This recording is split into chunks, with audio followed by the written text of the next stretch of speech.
আমার সনাতন ধর্মের যে ভগবান সে কল্পনীয় কোনো বস্তু নয়। যদি কেউ বলেন ভগবানকে দেখিনি, মহামূর্খ। প্রত্যেকদিন সূর্যনারায়ণকে তুমি দেখছো, চন্দ্রকে তুমি দেখছো, চন্দ্র দেবতা, বায়ু যাকে তুমি অনুভব করছো, জল যে তোমার প্রাণ রক্ষা করছে, বলুন সবই তো দেবতা। আমি দেবতাকে দেখিনি, আবার কি দেবতা আছে কিনা এই প্রশ্নটাই তো অহেতুক মূর্খের মতো কথা। অঙ্কটাও ভারতবর্ষেরই শাস্ত্র। অঙ্ক, জ্যামিতি, পাটিগণিত, ইতিহাস, রামায়ণ মহাভারত কি ইতিহাস। তাই তুমি যদি আজকে ইতিহাস পড়ো সেটাও ভারতবর্ষেরই শাস্ত্রই। তাই সেক্স এডুকেশনও যদি তুমি ঢোকাও সেটাও ভারতবর্ষেরই শাস্ত্র। ব্রহ্মচর্য যদি তুমি কোনো নারীর দিকে তাকাও মাত্র তোমার মহাপাপ হবে। গাহস্থ আশ্রমে বসে যদি তুমি বউয়ের দিকে না তাকাও তাহলে তোমার মহাপাপ। আবার একইভাবে গাহস্থ আশ্রমে থেকে যদি একটা বউয়ের প্রতি ডেডিকেটেড হয়ে তুমি 10টার দিকে তাকাও তাহলেও তোমার মহাপাপ।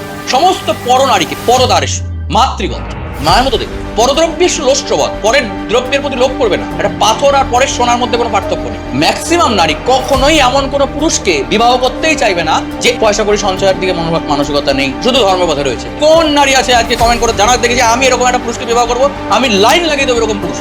যে শাস্ত্র বলছে যে ব্রাহ্মণ জন্মমাত্রই ব্রাহ্মণ, সে শাস্ত্রই বলছে ওই ব্রাহ্মণ যদি বেদপাঠ না করতে পারে, ওই ব্রাহ্মণ যদি ত্রিসন্ধ্যা না করে, ওই ব্রাহ্মণের যদি শিখাসূত্র না থাকে, ওই ব্রাহ্মণ যদি মিথ্যাচার করে, মদ পান করে বা সুরা পান করে, তাহলে তার মুখ দেখাই পাপ।